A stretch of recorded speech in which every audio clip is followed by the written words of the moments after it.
اعوذ باللہ من الشیطان الرجیم، بسم اللہ الرحمن الرحیم۔ شروع اللہ کے نام سے جو بڑا مہربان اور نہایت رحم فرمانے والا ہے۔ صلی اللہ علیہ وآلہ وسلم۔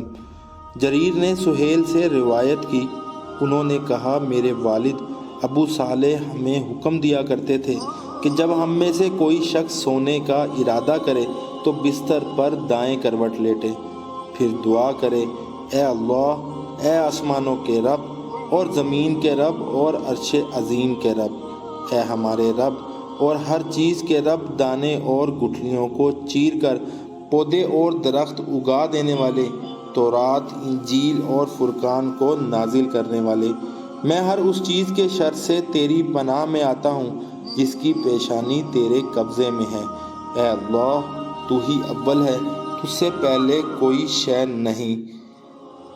اے اللہ، تو ہی آخر ہے، تیرے بعد کوئی شے نہیں ہے۔ تو ہی ظاہر ہے، تیرے اوپر کوئی شے نہیں ہے۔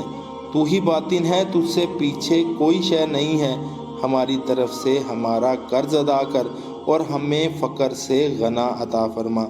وہ اس حدیث کو ابو ہریرہ رضی اللہ تعالیٰ عنہ سے اور وہ آگے اسے رسول اللہ صلی اللہ علیہ وآلہ وسلم سے روایت کرتے ہیں۔